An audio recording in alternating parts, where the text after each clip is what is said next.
성경 말씀 보겠습니다. 성경 말씀은 빌립보서 1장 1절부터 11절까지의 말씀입니다. 1장 1절부터 빌립보서 1장 1절부터 11절까지의 말씀입니다.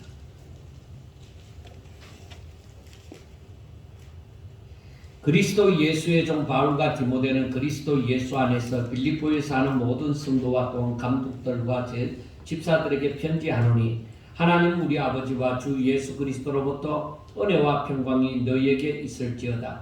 내가 너희를 생각할 때마다 나의 하나님께 감사하며 간구할 때마다 너희 무리를 위하여 기쁨으로 항상 간구함은 너희가 첫날부터 이제까지 복음을 위한 일에 참여하고 있기 때문이라. 너희 안에서 착한 일을 시작하신 이가 그리스도 예수의 날까지 이루실 줄을 우리는 확신하노라. 내가 너희 무리를 위하여 이와 같이 생각하는 것이 마땅하니 이는 너희가 내 마음에 있음이며 나의 메인과 복음을 변명하고 확정하며 너희가 다 나와 함께 은혜에 참여한 자가 됨이라. 내가 예수 그리스도의 심장으로 너희 무리를 얼마나 사모하는지 하나님이 내 증인이시니라. 내가 기도하노라. 너희 사랑을 지식과 모든 총명으로 점점 더 풍성하게 하사 너희로 지극히 선한 것을 분별하며 또 진실하여 흐무릇이 그리스도의 날까지 이르고 예수 그리스도로 말미암아 의의 열매가 가득하여 하나님의 영광과 찬송이 되기를 원하노라. 아멘.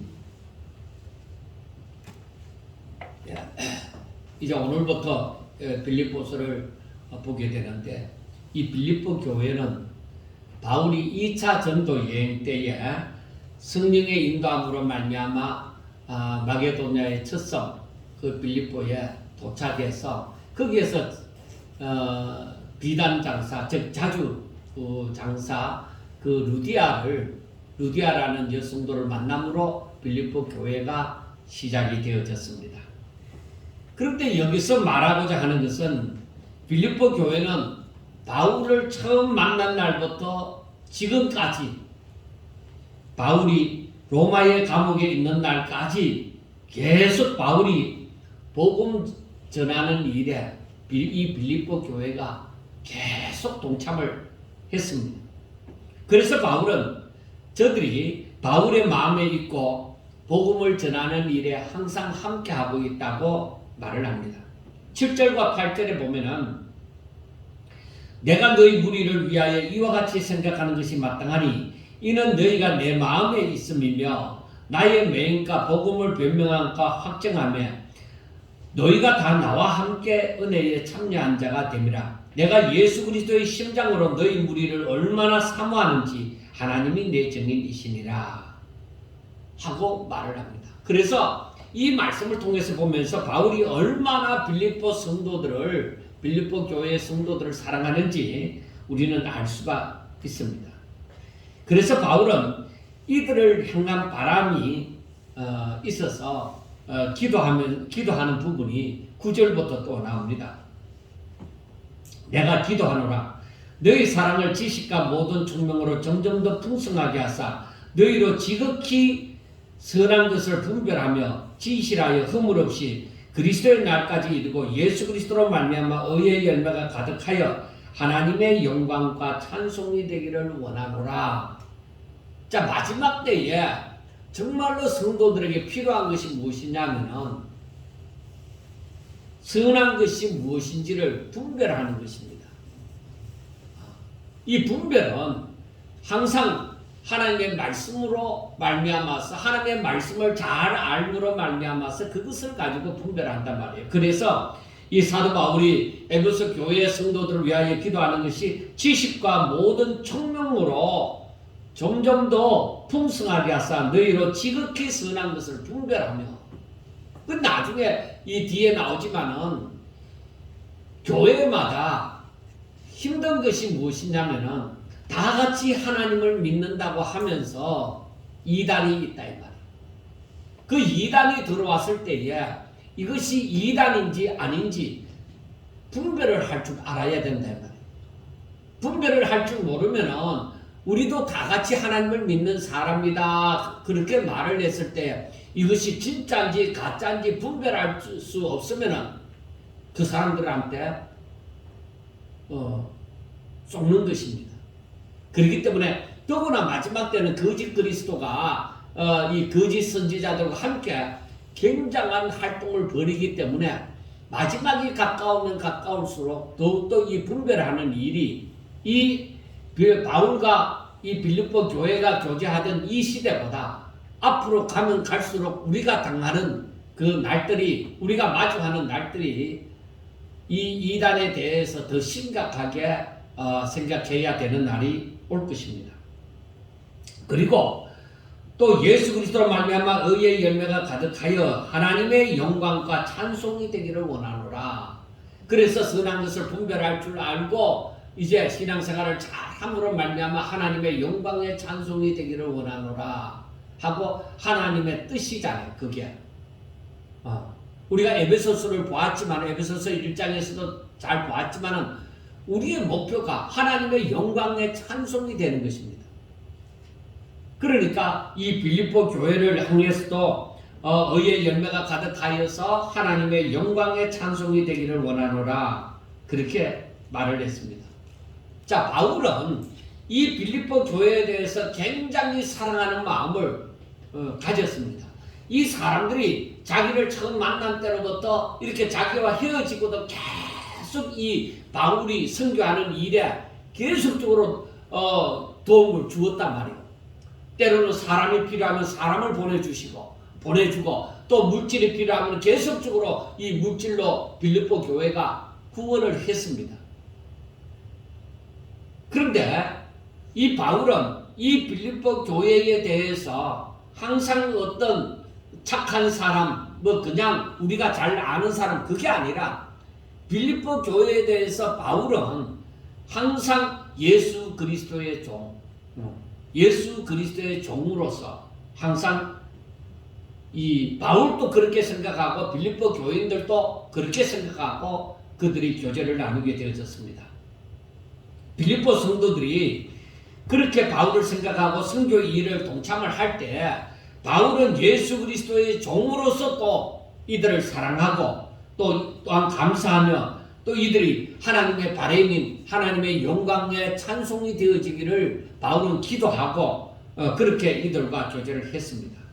그러니까 이들의 교제는 인간적인 나눔이 아니라 인간적인 사귐이 아니라 하나님과 예수 그리스도의 종으로서 바울을 대하고 바울은 그 하나님의 백성으로서의 이 빌립보 교인들을 대하는 그런 아름다움이 있었던 것입니다. 자, 우리가 교회의 성도들이 교회의 목회자를 대할 때도 지나간 목회자든지 현존이 하는 목회자든지 항상 대할 때 인간적인 나눔은 그거 아무 쓸데가 없는 거예요. 그것은 오히려 해를 입힐지도 몰라요. 정말로 하나님의 종으로서의 목회자가 반듯하게 서야 되고 또 목회자는 성도들을 볼 때에 하나님의 백성으로서 그렇게 봐야만 진정으로 그 책망이 있고 권면도 있고 위로도 있을 것입니다. 그리고 진정한 이 하나님 보실 때 아름다운 섬김이 서로에게 있을 줄 압니다. 그래서 바울은 제가 오늘 1장 이 말씀을 가만히 보면서 느끼는 것이 무엇이냐면 바울은 오직 종으로서의 예수 그리스도의 종으로서의 그 사명을 자신이 온전히 감당하고자 하는 것입니다. 그런데 지금 바울이 이 빌립보 교회에 편지를 쓰는 이 시간은 바로 로마의 감옥에 갇혀 있을 때입니다. 마지막에 후송되어져서 로마의 감옥에서 갇혀 있을 때에 그 감옥 안에서 바울은 어느 정도의 자유로움을 가지면서 에베소 교회에도 편지를 보내고 이 빌립보 교회에도 편지를 보냈습니다. 그러니까 이 감옥에 있으니까 바울을 아는 사람들, 바울을 사랑하는 사람들이 다 걱정을 하죠. 사도가 저렇게 감옥에 갇혀 있으니까 굉장히 걱정을 합니다. 이제 복음이 바울이 갇혀 있으니까 복음이 전하려지는 것이 이제 힘들지 않을까 여러 가지로 걱정을 하게 되어지죠. 그런데 12절 말씀에 보니까 형제들아 내가 당한 일이 도리어 복음 전파의 진전이 된 줄로 너희가 알기를 원하노라. 그러니까 내가 이렇게 감옥에 있다고 해서 복음이 전파되어지는 것이 가로막혀진 것이 아니라 내가 이 감옥에 있는 동안에도 복음은 이 일로 인하여서 계속적으로 진전이 되어지고 있다는 것입니다. 그래서 18절에 보면은 이 바울은 감옥에 있으면서도 복음이 전파되고 있으니까 기뻐하고 또한 기뻐하노라 그렇게 말을 합니다. 이렇게도 바울은 오직 예수 그리스도의 종으로 자나깨나 복음 전하는 자로서의 사명을 감당하고자 합니다. 지금 빌립보 교회 성도들을 향하여서도 믿음이 성장하여 신앙생활을 잘 하기를 바라는 것입니다. 그리고 바울은 이 성도들이 자신과 같이 열심을 품고 신앙생활을 잘 하기를 바라고 있습니다. 그래서 빌립보서 3장 7절에 보면은 이 바울은 사랑하는 빌립보 성도들이 자기와 같이 신앙생활 잘 하기를 바라는 마음으로 빌립보서 3장 7절에 하는 말이 형제들아 너희는 함께 나를 본받으라 그렇게 얘기를 하는 거예요. 그리고 바울이 무엇을 잘못해서 지금 죄인으로서 감옥에 갇혀 있는 것이 아닙니다. 자기 자신의 일을 두고서 이 상소함으로 말미암아 재판을 받기 위해서 로마로 호송되었어서 그래서 당분간 자유로운 삶을 가지면서 감옥에 일단은 재판받기까지 갇혀 있는 것입니다. 그래서 바울은 이것을 걱정하는 사람들에게 그거 아무 걱정할 것도 없다. 그리고 너희들도 나와 같이 열심을 품어서 감옥에 갇히더라도 바로 복음을 위해서 끝까지 살아라 하는 것을 얘기를 해주고 있습니다. 또 고린도 교회를 향해서도 자기를 본받으라는 부분에 대해서 고린도전서 4장 15절과 16절에 보면은 그리스도 안에서 일만 서성이 있으되 아버지는 많지 아니하니 그리스도 예수 안에서 내가 복음으로서 너희를 낳았습니다. 그러므로 내가 너희에게 권하노니 너희는 나를 본받는 자가 되어지라 그렇게 얘기합니다. 그러니까 바울은 이렇게 자기를 자기를 아는 사람들에게 자기 자신이 나를 본받는 자가 되라고 할 만큼 철저하게 예수 그리스도의 종으로서 그 삶을 바울은 살았던 것입니다. 제가 목사 초창기 시절까지만 해도 제가 그렇게 생각을 했습니다. 어떻게 하면 나를 본받으라고 사람인데 다 같은 사람인데 나를 본받으라고 얘기를 할 수 있겠느냐. 사람이 그렇게 말하기는 힘들지 않느냐 그렇게 생각을 했습니다. 그런데 오히려 지금에 이르렀어야 깨닫는 것은 바울은 이미 바울 서실에도 잘 나타나져 있지만 이미 자신을 온전히 하나님 앞에 드린 하나님 외에는 다른 것을 더 알지 않기로 아예 작정을 하고 자신의 생명까지도 온전히 드린 그런 사람이 되어지다 보니까 다른 사람들에게 즉 이 나를 본받으라고 얘기를 할 수가 있었던 것입니다. 우리가 일반 사람들이 아무나 나를 본받으라 그렇게 사도 바울과 같이 나를 본받으라고 말을 하기가 참 힘들 것입니다. 그만한 자격을 갖추기가 굉장히 힘들 것입니다. 바울은 오직 자기 자신이 주를 따라서 오직 이 길을 십자가의 길을 걸어가고 있기 때문에 그래서 자신이 오직 예수 그리스도의 종으로서의 삶을 살기 때문에 이 성도들에게 나를 본받으라고 그렇게 얘기를 했습니다. 이러한 바울은 자신이 철저하게 예수 그리스도의 종된 입장을 말을 합니다. 자신이 지금 감옥에 있지만은 20절과 21절에 보면은 나의 간절한 기대와 소망을 따라 아무 일에든지 부끄러워하지 아니하고 지금도 전과 같이 온전히 담대하여 살든지 죽든지 내 몸에서 그리스도가 존귀하게 되게 하려 하나니 이는 내게 사는 것이 그리스도니 죽는 것도 유익함이라고 합니다. 그러니까 자신의 종된 입장은 살든지 죽든지 내가 사나 죽으나 그리스도가 존귀하게 되기를 바라노라고 얘기를 합니다. 그래서 바울은 로마서에도 마찬가지고 고린도서에서도 마찬가지고 바울은 모든 서신에 보면은 자신들은 이 자신과 함께하는 성도들은 사나 죽으나 오직 그리스도가 존귀하게 되어지는 것을 위하여 살아간다고 표현을 하는 것입니다. 이것이 바로 예수 그리스도의 충성된 종의 모습이지 않겠느냐는 것입니다. 그래서 그 사람들이 생각하는 것과 행하는 모든 것이 오직 예수 그리스도께 초점이 다 맞추어지는 것. 그런데 사람들은 이러한 사람들을 두고서 뭐라고 얘기합니까? 광신자다, 미친 신자다고 그렇게 얘기를 하죠. 그런데 바울이 미쳤느냐 이거예요. 사도행전 26장 24절과 25절에 보면은 바울이 이같이 변명하며 베스도가 크게 소리내어 이르되 바울아 너가 미쳤도다. 내 많은 학문이 너를 미치게 한다 하니 바울이 이르되 베스도 각하여 내가 미친 것이 아니요 참되고 온전한 말을 하나이다. 그러니까 이 바울을 향하여 미쳤다고 말을 하는 것은 바울이 정상이 아니다. 바울이 네가 학문을 너무 많이 연구하다 보니까 오히려 이상해졌다. 그렇게 얘기를 하는 것이죠. 그리고 이 말은 보통 사람들이 생각하고 이해할 수 있는 그런 삶을 넘어섰다 이거. 그렇게 사는 것은 정신없는 사람이 아무 생각 없는 사람이 그렇게 사는 것이 않느냐는 것입니다. 그걸 바울 보고 미쳤다고 얘기하는 거예요. 바울을 잘 아는 사람. 그래서 베스도 각하가 하는 말이 너 많은 학문이 너가 너무 학문을 너무 많이 연구하다 보니까 내가 좀 이상해진 것 같다. 그렇게 얘기를 하는 거예요. 세상 사람들이 우리를 바라볼 때에 이해를 할 수 없으면 예수 믿어도 저렇게 믿으면 안 된다고 얘기를 합니다. 그런데 정말 미친 사람이 있고 미친 것 같더나 미치지 않은 사람이 있습니다.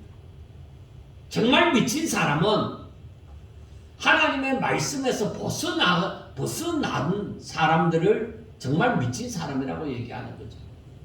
그런데 하나님의 말씀에서 벗어나지 않는 그 가운데서는 미쳤다고 얘기를 하지 않습니다. 오히려 올바른 믿는다고 생각을 하죠. 바울이 전하는 복음이 진정 죽은 자를 살리는 것이라면 어찌 미쳤다 소리를 들을지라고 어떻게 그 복음을 전하지 않을 수가 있습니다. 더구나 복음에 대하여 더욱 확실하게 알고 있다면 정말 미쳤다 소리를 듣는 것만 아니라 생명을 바쳐서 이 복음을 전하지 않겠습니까? 로마서 14장 8절에도 보면은 우리가 살아도 주를 위하여 살고 죽어도 주를 위하여 죽나니 그러므로 사나 죽으나 우리가 주의 것이로다. 그 바울은 이 표현을 이런 표현을 참 많이 씁니다. 이 말이 다 같이 예수님을 믿는 사람이라도 이해를 할 수 없는 것이 무엇이냐면 다른 사람들은 믿어도 적당히 믿는 거예요. 자기를 위하여 믿는 거예요. 내 영광을 위하고 내 유익을 위해서 믿는 거예요. 그런데 바울은 어떻게 믿느냐? 자기의 유익을 위해서 믿는 것이 아니라 내가 사나 죽으나 주를 위해서 살고 죽는다. 그러니까 다른 사람은 자신을 위해서 살고 죽는데 바울은 주를 위해서 살고 죽는다 이 말이에요. 그러니까 예수 믿어도 저렇게 믿으면 안 된다고 사람들이 얘기를 하는 것이죠. 그러나 그런 사람들은 인본주의자들입니다. 인간이 중심이 되는, 자신이 중심이 되는 신앙생활을 하는 사람들입니다. 우리는 인본주의자들과 같은 그런 신앙을 갖고 살려고 하는 것이 아니라 오직 사도 바울처럼 내가 살아도 주를 위하여 살고 죽어도 주를 위하여 죽는 그런 신앙을 갖는 신본주의자의 삶을 살려고 하는 것입니다. 사람들은 인본주의자로서의 삶을 살려고 하다 보니까 희생이라는 것을, 다른 사람이 자기를 위해서 희생하는 것은 자기에게 유익이 되니까 받아들이겠는데, 내가 다른 사람을 위해서 혹은 하나님을 위해서 희생이 되어지는 것은 싫다 이 말이에요. 왜? 내가 손해를 입으니까. 그런 사람들은 진리를 바로 알지도 못하고 진리대로 살지도 못하는 가짜 신자들입니다. 그 가짜 신자라고 말하면 기분 나쁠지 모르니까 아직도 부족한, 육체를 믿고 사는, 육체를 의존하는 그런 신자다 이 말이에요. 이렇게 진리를 확실하게 알게 되면은 세상의 그 무엇보다도 진리를 사랑하도록 되어져 있습니다. 진리를 모르기 때문에, 확실하게 모르기 때문에 사람들이 똑바로 살지 못하는 것이죠. 그러므로 우리가 알아야 되는 것이 하나님은 죽은 자를 살리고자 합니다. 진리는 너무나도 확실해 하여서 그리스도의 종된 생활을 하는 것이 부끄럽지 않습니다. 왜? 그건 죽은 자를 살리는 것입니다. 세상 기준으로는 많이 부족한 삶을 산다고 할지라도 그것은 아무것도 아니라는 것을 알기에 오히려 더욱더 종된 삶을 내세우는 것입니다. 바울, 세상적으로 볼 때에 오늘날을, 만약에 바울을 생각해 봅시다. 오늘날에 바울을 볼 것 같으면 바울은 건전한 남자로서 결혼도 하지 않았지요. 제대로 된 집도 없죠. 제대로 된 일도 없이 그냥 복음 전도자로서 여기저기에 돌아다니면서 전도를 하는데, 여기저기에 가는 곳마다 유대인들의 핍박을 받죠. 환영하는 사람들은 거의 별로 없습니다. 여기서 전도하다가 또 핍박을 받고 또 다른 곳으로 옮기고, 또 다른 곳에서 전도하다가 또 다른 곳으로 옮기고, 사람들이 바울과 같은 삶을 살고자 하는 사람들이 거의 별로 없어요. 그 당시에도 그렇고 요즘도 마찬가지입니다. 그런데 바울은 가는 곳마다 바울이 전하는 메시지 가운데 하나는 나를 본받으라 하는 것이다. 나와 같이 살기를 원한다고 얘기를 합니다. 하다못해 바울이 결혼하지 않고 혼자 사는 것도 바로 그 부분에 대해서 고린도서에 말씀을 하고 있잖아요. 내가 감옥에 갇힌 것 외에는 너희들도 나와 같이 되기를 원한다. 주를 위해서 온전히 헌신하는 그러한 입장이 되어지기를 원한다는 것입니다. 바울이 본받으라고 하는 것, 그것은 자신이 그리스도의 종으로서의 삶을 사는 것, 그걸 본받으라고 얘기하는 거예요. 사나 죽으나 그리스도가 존귀하게 되는 것을 최고의 삶으로 여기는 그러한 삶을 살아라 이 말입니다. 오히려 많은 사람들이 바라는 것은 세상에서 얻을 수 있는 유익한 것들입니다. 그러나 바울은 빌립보서 3장 7절과 8절을 보면은 그런 말씀을 합니다. 그러나 무엇이든지 내게 유익하던 것을 내가 그리스도를 위하여 다 해로 여길 뿐더러 또한 모든 것을 해로 여기면 내 주 그리스도 예수를 아는 지식이 가장 고상하기 때문이라. 내가 그를 위하여 모든 것을 잃어버리고 배설물로 여기면 그리스도를 얻고 하고 얘기를 합니다. 바울과 같이 살아가는 삶, 이 삶은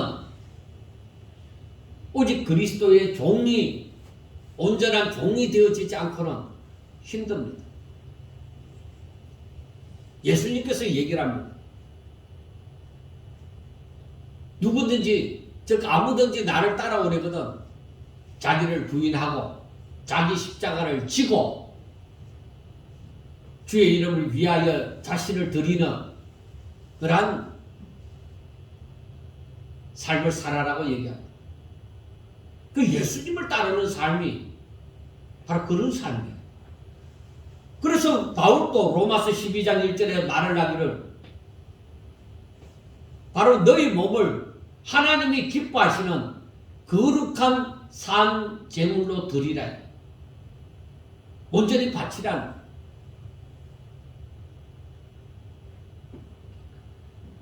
우리가 진리를 깨달을 때에, 이 하나님의 말씀을 깨달을 때에 그냥 좋은 부분만 가려서 시험 들지 않고 좋은 부분만 가려서 믿는 것은 나중에 언젠가는 다 들통이 납니다.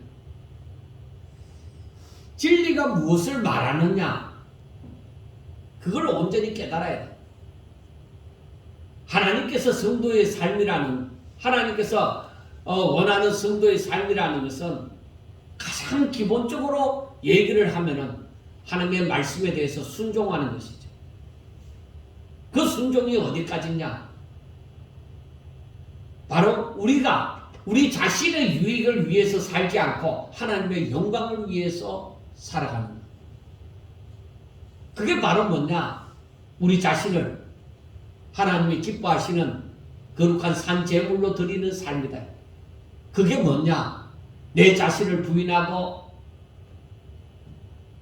나의 십자가를 짊어지고 주를 위해서 내 생명까지도 드리는 삶이다. 그게 예수 믿는 거다 이 말이야. 그게 예수 믿는 것이다 이 말이야. 그 바울은 이 빌립보 교회를 상대로 했어도 이 빌립보 교인들을 바울은 너무 사랑하니까 예수 그리스도의 심장으로 저들을 사랑하니까, 그러니까 이 바울이 빌립보 교회 성도들을 향한 그 마음이 있습니다. 너무나도 너희들을 사랑하기 때문에 너희들도 나처럼 그리스도의 종된 삶을 살기를 바란다. 그러니까 종은 뭐요? 주인의 말을 잘 들어야 되죠. 그래서 27절에 보면은 이런 말씀이 있습니다. 오직 너희는 그리스도의 복음에 합당하게 생활하라. 그게 뭐냐? 27절과 28절에 보면은 너희가 한 마음으로 서서 한 뜻으로 복음의 신앙을 위하여 협력하는 것과 무슨 일에든지 대적하는 자들 때문에 두려워하지 아니하는 이 일을 듣고자 함이라는 것입니다. 이렇게 너희들이 복음을 위해서 한마음 한뜻이 되고 다만 그를 믿을 뿐만 아니라 또 그를 위하여 고난도 받게 하려 하심이라 하고 29절에 또 얘기합니다. 그러니까 한마음 한뜻이 되고 대적하는 자들을 두려워하지 않는 그런 자가 되기를 바라는데, 29절 말씀에 보면 하나님께서 너희들에게 은혜를 주신 것은 그를 믿을 뿐만 아니라 그와 함께 그를 위하여서 고난도 받게 하고자 합니다. 사람이 고난을 누가 좋아합니까? 사람들은 고난을 다 싫어합니다. 사람들이 무엇을 믿는다고 하면은 자신의 유익을 위하여 하는 것입니다. 그런데 하나님을 잘 믿으면 잘 믿을수록 그를 위한 고난이 주어진다고 했을 때 누가 하나님을 잘 믿고자 합니까?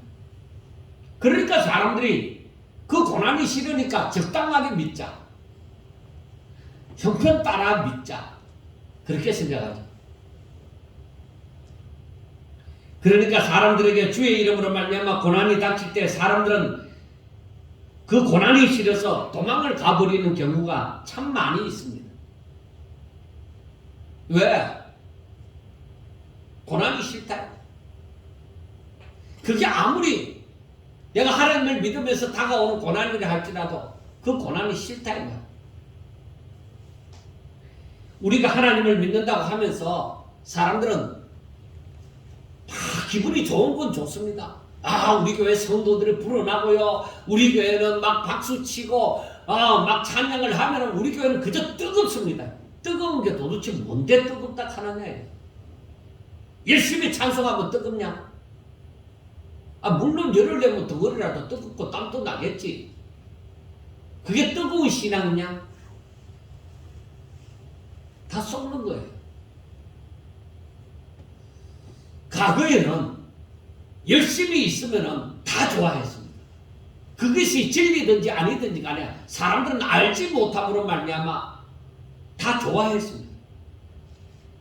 사람들이 많이 모이고 찬양을 해도 뜨겁게 신나게 박수치고 하고 기도를 해도 뜨겁게 막 열심히 땀을 흘리면서 기도하고 그런 것을 좋아했습니다. 그런데 그 열매가 어디 있습니까? 그 열매가 어디 있습니까? 오히려 그렇게 하기 전 시대의 사람들보다 그런 일이 있고 난 다음 시대의 사람들의 신앙이 더 없습니다. 왜 그럴까요? 오히려 그렇게 막 뜨겁게 신앙생활을 한다고 하면서 그 시대 전보다가 그 시대 이후의 사람들이 열매가 더 없습니다. 왜 그런 일이 일어났을까? 오히려 그 전 시대의 사람들은 굉장한 어려움을 당하면서 오히려 정말로 하나님 앞에 진심으로 하나님을 믿고자 고난이 있을지라도 그 신앙을 지켜왔습니다. 그런데 그 이후의 사람들은 이 신앙에 대해서 더 자유로움을 가지면서 신앙생활을 하고 했는데도 오히려 진실로 믿음을 찾아보기가 참 힘듭니다. 그러니까 뿌리 깊은 신앙을 가진 사람들을 찾기가 더 힘든다 이 말이에요.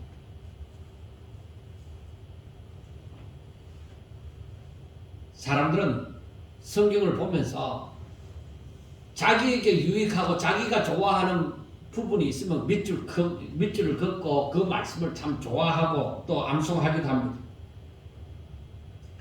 여러분들이 성경을 읽으면서 어떻게 봤는지 모르지만 복받아라는 하나님의 그 복에 대한 약속도 많이 주어져 있습니다. 그런데 성경을 보면서 우리가 알아가야 되는 것은 하나님을 잘 믿는 사람들이 전부 다 그 고난이라는 것을 다 겪었다 하는 것도 아셔야만 됩니다. 한번 성경을 봅시다. 산상수훈의 마태복음 5장 10절과 12절 말씀을 보면은 의를 위하여 박해를 받은 자는 복이 있나니 천국이 그들의 것입니다. 나로 말미암아 너희를 욕하고 박해하고 거짓으로 너희를 거슬려 모든 악한 말을 할 때는 너희에게 복이 있나니 기뻐하고 즐거워하라. 하늘에서 너희 상이 큽니다. 너희 전에 있던 선지자들도 이같이 박해하였느니라. 이게 하나님의 법칙입니다. 성경에 더구나 산상수훈에 이렇게 마태복음 5장 10절에서부터 12절 말씀에 의를 위하여 박해를 받는 자 분명히 복이 있다고 말씀을 합니다. 그리고 나로 말미암아 너희를 욕하고 박해하고 거짓으로 너희를 거슬려 모든 악한 말을 할 때 너희에게 복이 있나니 기뻐하고 즐거워하라고 했습니다. 그리고 앞에 있던 선지자들도 다 그와 같은 과정을 거쳤다고 얘기를 합니다. 사람들은 신앙이 자라기를 원합니다. 우리가 유치원에 가면은 아이들에게 맞는 그림도 그리고 노래도 들려주고 게임도 하고 그렇게 합니다. 뭐 고민할 거 없습니다. 유치원에 숙제가 요즘에는 생겼는지 모르지만 유치원에는 숙제도 없습니다. 선생님들이 다 알아서 그 아이들의 비율을 맞추어서 아이들이 좋아하는 거 다 해줍니다. 그런데 초등학교에 입학합니다. 이제 조금 있다 보면은 이제 숙제라는 것도 생겨납니다. 암송해야 될 것도 있습니다. 시험도 치르는 것이 있습니다. 중학교에 들어가면은 내가 머리 아픈 과목이 생기기 시작합니다. 이것도 해야 되고 저것도 해야 되고 그러다가 고등학교 올라갑니다. 고등학교 올라가니까 이게 장래 진로를 걱정해야 되는 학과도 선택해야 됩니다. 내가 앞으로 무엇을 할 것인가? 그러면 문과를 들어갈 것인가? 이과를 들어갈 것인가? 어떤 공부를 할 것인가? 이제 대학 시험을 두고 고민도 합니다.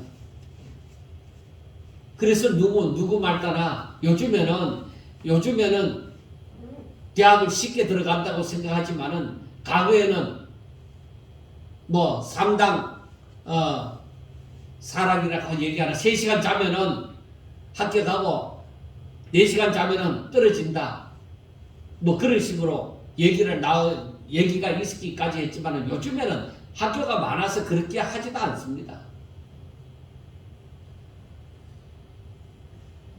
여러분, 뭔가 자꾸 올라가면 올라갈수록 고난이 있습니다. 저희들이 요즘에 새벽 예배 때 시편을 보는데 시편을 보다 보면은 이 다윗에 관한 글이 나옵니다. 사람들이 자기 자식은 다 다윗과 같고 솔로몬과 같기를 원합니다. 그런데 여러분 아셔야 되는 거, 다윗의 생애는 고난의 정체입니다. 항상 다윗의 생애에 고난이 따랐습니다. 그런데 다윗은 그 고난으로 인하여 하나님을 원망하지 않았습니다. 그 고난 때문에 다윗의 신앙은 계속적으로 자라고 마지막 다윗이 죽기 전에는 오직 하나님의 성전을 자신의 가진 그 모든 물질을 다 들여서 성전 짓기를 원했으나 하나님께서 너는 성전을 못 짓는다. 너 아들이 성전을 지으리라. 너는 피를 너무 많이 흘렸다. 그렇게 하니까 다윗은 어떻게 합니까? 자신의 모든 것을 다 들어서 자기 아들이 성전 지을 수 있는 그 모든 것을 준비물을 다 준비를 해두었습니다. 그만큼 하나님을 사모하고 사랑하는 자가 되어졌습니다. 아무에게나 주의 이름으로 인한 고난이 닥치지 않습니다. 그러한 고난이 닥치지 않은 사람은 나는 하나님을 잘 믿으니까 하나님이 나를 사랑하니까 내가 고난이 닥치지 않는다. 착각하지 마시라. 별볼 일 없으니까 고난이 안 닥치는 거예요. 내 신앙이 잘하려고 생각하지 아니하고 대충 살려고 하니까 그 고난이 사탄이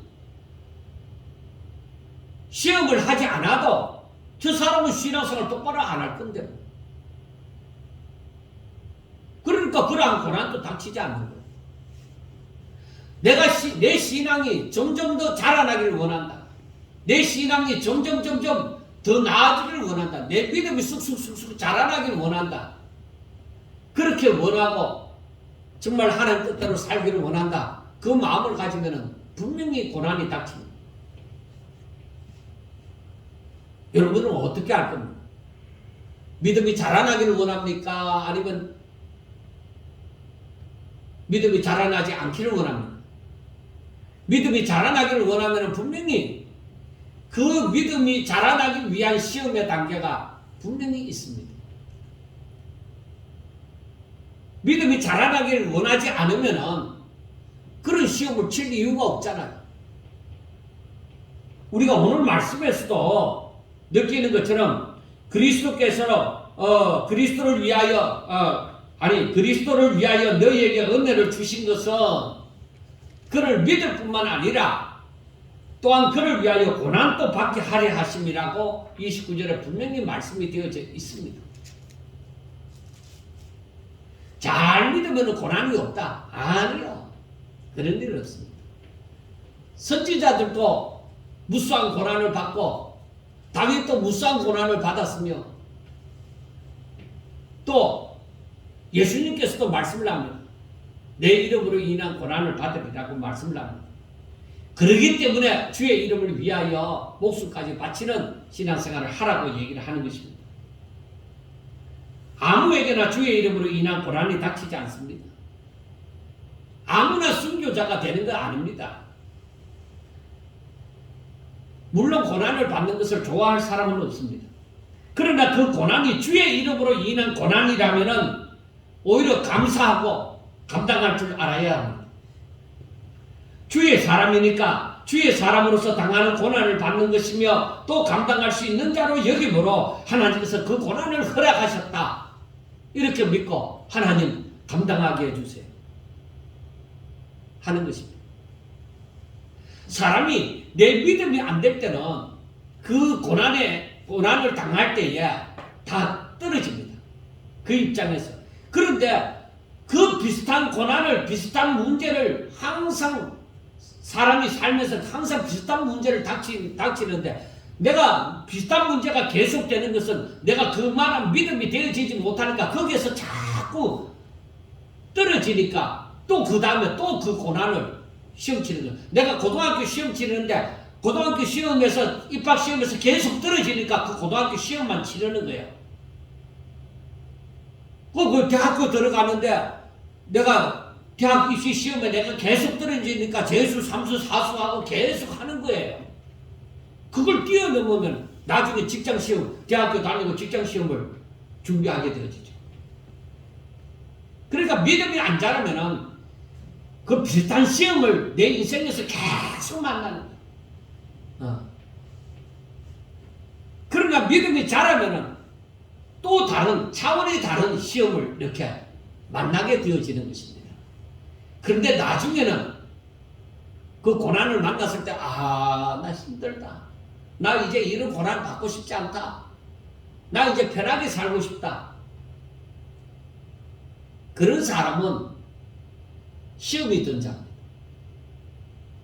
정말로 내가 하나님의 사람으로서 그리스도의 종으로서 이 고난을 맞아서 그 고난을 내가 믿음으로 잘 감당하는 사람은 그 하나님의 법칙을 압니다. 산상수훈에서도 말씀하는 것처럼 의를 위하여 박해를 받은 자는 복이 있나니 그리고 나로 말미암아 너희를 욕하고 박해하고 거짓으로 너희를 거슬려 모든 악한 말을 할 때는 너희에게 복이 있나니 기뻐하고 즐거워하라. 그렇게 말씀을 했잖아요. 기뻐하고 즐거울 일이 없는데 기뻐하고 즐거워하라가 아닙니다. 내가 하늘의 상이 큼을 본다. 내가 그 고난을 받으면서 하나님 어찌 나에게 이러한 고난을 허락하셨습니까? 내가 너무나도 연약한데 하나님께서 허락하신 것은 내가 감당할 수 없는 시험은 하나님께서 허락하시지도 않는데 하나님께서 내게 허락하신 것은 내가 감당할 수 있다는 것 아닙니까? 하나님 감사합니다. 어찌하든지 내가 이것을 감당하게 해주세요. 종이 감당할 수 있는 일을 주인이 시키는 거예요. 어린아이에게 쌀한가마니를 질을 짊어지라는 것을 시키지 않습니다. 그 쌀한가마니를 짊어지는 종에게 이 쌀가마니를 짊어지고 저쪽으로 옮기라 그렇게 얘기하지 어린아이에게 그거 짊어지라고 하지 않잖아요. 그래서 주인이 아직까지는 그 일을 안 시켰는데 이제 나에게 그 일을 시키는 것은 바로 내가 그걸 감당할 수 있다고 생각하기 때문에 나의 모든 것을 다 아시는 하나님 그리고 나를 사랑하시는 하나님 나의 능력이 되시는 하나님께서 나에게 맡길 때는 분명히 하나님께서 그걸 감당케 하여 주시는 줄로 믿습니다. 그래 그때에 정말로 이 고난에 이 참 의미를 깨달은 사람들은 이 고난에 대해서 나중에는 기뻐하고 즐거워하게 되어져 있는 것이죠. 왜? 하나님의 뜻을 깨달으니까. 우리가 욥을 봅시다. 욥은 온전하고 정직하여 하나님을 경외하면서 악에서 떠난 자입니다. 욥은 동방 사람 중에서 가장 훌륭한 자입니다. 하나님께서 사탄에게 내어놓고 대놓고 아예 자랑하는 자입니다. 욥기서 1장 8절에 보면은 너가 내 종 욥을 주의하여 보았느냐 그와 같이 온전하고 정직하여 하나님을 경외하며 악에서 떠난 자는 세상에 없느니라 하고 말을 합니다. 그러니까 사탄이 하나님 아무 이유 없이 욥이 그렇게 하나님을 경외할 리가 없습니다. 그래 네가 그거 하고 싶은 대로 해봐라. 욥에게서 재물도 빼앗아가고 자식도 빼앗아가고 해도 욥이 굽히지 않는단 말이야. 그러니까 다음에는 욥이 그의 이 몸에까지 고통을 주면은 하나님을 원망할 것이다. 그래서 나중에는 그 몸에 악창이 생기도록 했지만은 그러나 욥은 끝까지 하나님을 원망하지 않습니다. 욥은 아무런 의미도 알지 못하지만은 이 고난을 당하였던 것이죠. 그런데 하나님께서 욥에게 아무런 말을 하지 않았지만은 하나님께서 욥을 볼 때에 이렇게 하늘에서 욥이 지금 하고 있는 것을 볼 때에 저렇게 자식도 잃어버리고 물질도 재산도 다 날라가 버리고 그의 아내도 하나님 욕하고 죽으라고 얘기하고 그리고 친구들도 자기에게 죄인이라고 덮어 씌우고 그렇게 말을 하는데도 욥이 절대로 하나님에서 떠나지 아니하고 하나님이 아시리라 하나님이 판단하여 주기를 바라고 있단 말이에요. 그럴 때 하나님이 이렇게 보면서 어때요? 참 내 종 욥이다. 사탄에게 대놓고 자랑할 만큼 사탄에게 네가 시험하고 싶은 대로 다 시험해봐라. 그의 생명만 건들지 말고.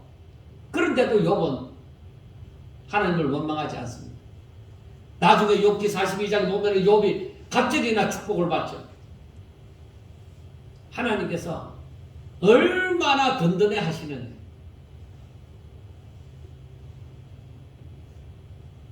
여러분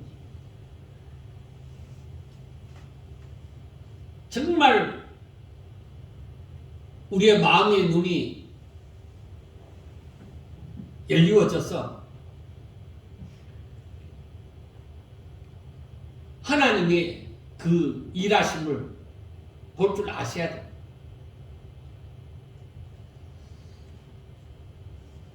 바울이 모든 교회 성도들을 향해서 바울 서신에 보면은 그 기도하는 부분이 한 가지가 있습니다.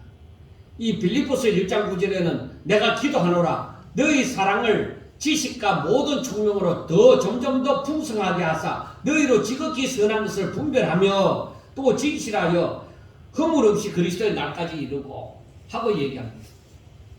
그러니까 에베소 교회는 뭐예요? 그 지식과 총명으로 하나님을 알게 하시고 마음의 눈을 여시사 하고 얘기를 합니다.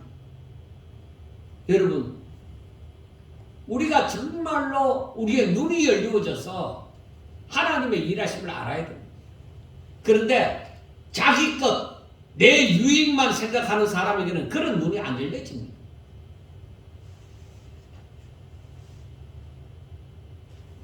제 자신을 비롯해서 거의 대부분의 사람들이 하나님을 잘 알지 못할 때는 나에게 손해가 끼칠 때, 내 계산에서 뭔가 힘든다고 생각할 때는 그 자리에서 도망을 갑니다. 목회자들은 어려운 교회 안 갑니다. 계산을 해볼 때. 야, 저 교회에 내가 왜 갔냐? 나보다 못한 사람이 그 교회 가지. 나는 좋은 교회 가야지. 그래서 어려운 교회는 목회자는 가지 않습니다. 성도들도 어려운 교회는 일부러 가지 않습니다. 저 어려운 교회 갔다가 또 헌금하라고 하면 어떻게 하지? 그렇게 안 해요. 그래 안 가요.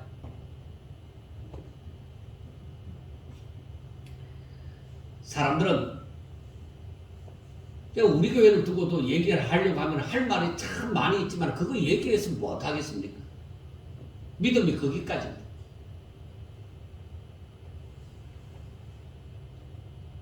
여러분들이요,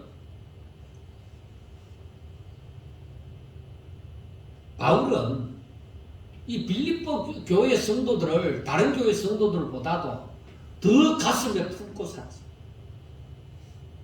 자기를 만난 날부터 지금 자기가 빌립보 교회에서 떠나서 이제는 다른 지역에 전도를 하고 이렇게 지금 어려움을 당하고 감옥에까지 갇혀 있는데도 빌립보 교회는 항상 바울에 관한 생각을 가지고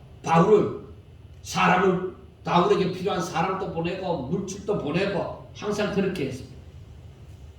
그렇게 늘 사모하며 살았습니다. 그러면은 이들이 고난을 받지 않게 해달라고 바울이 기도를 해야 될 거 아니냐. 그렇게 자기를 사랑했으면. 그런데 어찌 주를 위하여 고난을 받게 하려고 하나님께서 은혜를 주셨다고 얘기를 하느냐 이 말이에요. 에베소서 6장에서 말씀하는 것처럼 그리스도의 군사가 되어 하나님의 전신갑주를 입어 오직 그리스도의 사람으로서 악한 영들을 대적하라는 것입니다. 세상의 무기는 없을지 모르지만 하나님의 전신 갖추를 입음으로 절대로 믿음을 잃지 않고 오직 그리스도의 군사가 되어져서 사나 죽으나 그리스도의 사람으로 살아라는 것입니다. 사람들은 흔히 자신이 사랑하는 사람들을 어떻게 얘기해요? 부모는 자식에게 얘기를 하죠. 내가 어떻게 수고를 하든지 나는 별의별 짓을 다 해도 너희들 손에는 물 안 묻히도록 해줄게. 고생 안 하도록 해줄게. 그렇게 얘기합니다. 그래서 열심히 수고해서 자식들 집 한 채씩은 남겨주려고 사람들이 노력을 하죠. 그게 쉽습니까? 그게 어려운데도 그렇게 하고자 하잖아요. 그리고 남녀가 사랑하면서 요즘에는 그러는지 모르지만은 그런 얘기를 하죠. 옛날에는 내 당신 데리고 와서 손에 물 안 묻히고 살도록 해줄게. 그 뻔한 거짓말 아니에요. 그러나 그 고생 안 하도록 해주겠다는 것이죠. 그러나 예수 그리스도의 종된 사람들은 살든지 죽든지 그리스도가 존귀하게 되기를 위하여서 자신이 고난받을 것도 각오를 하여야만 하는 것입니다. 그 고난은 자신이 그리스도의 종된 것을 확인시켜주며 또한 하늘의 신령한 복을 누리는 자라는 것을 알게 해주는 것입니다. 내게 고난이 없다는 것은, 내게 그리스도를 위한 고난이 없다는 것은 내가 신자인지 아닌지, 내 신앙이 자라는지 안 자라는지 살펴보셔야만 하는 것입니다. 이 마지막 때가 가까워 올수록 우리는 더 정신 차려서 자기 자신을 돌아봐야 됩니다. 내 자신이 주의 이름으로 인한 고난이 있느냐, 내 사랑하는 사람들, 자식이면 자식, 성도면 성도, 그들이 주를 위한 고난을 받느냐 받지 않느냐, 중요한 것입니다.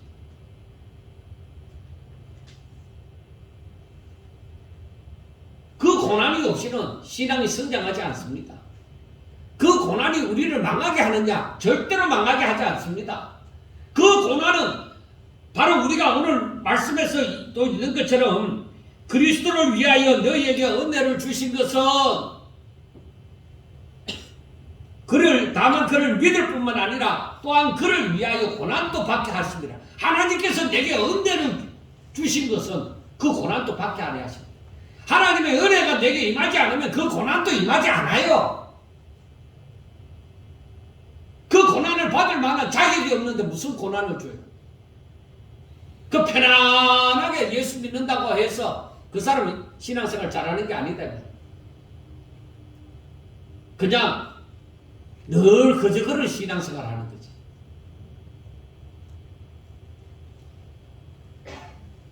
나에게 정말로 하늘의 신령한 복이 임하는 것은 사탄이 중간에서 막아요. 그런데 내가 어찌하든지 그 복을 받고자 하면 그 사탄의 시험과 싸워야 돼. 오직 믿음으로 살고자 하셔야 되는 것입니다. 바울이 빌립보 교회들을 너무나도 사랑하기 때문에 이 그리스도를 위한 고난도 받아야 한다는 것을 얘기를 하는 것입니다. 그래서 성도들이 복을 받으려고 하면은 분명히 자신을 이기고 주를 위한 행위가, 그 믿음의 행위가 나타나는 삶으로 분명하게 인도가 되어집니다. 우리 교회는 아무 문제 없습니다. 뭐 크게 시험 들 일도 없고 우리 교회는 막 다 편안합니다. 그게 그리 좋은 일이 안 된다.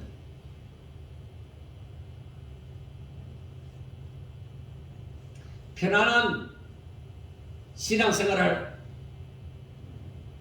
하고자 하면은 신앙이 자랄 생각을 안 하면 됩니다. 그보다 더 편안한 것은 예수 안 믿으면 됩니다. 예수 믿으면서 오히려 생각해야 될 것이 있습니다. 내가 주일마다 교회를 가야 되죠.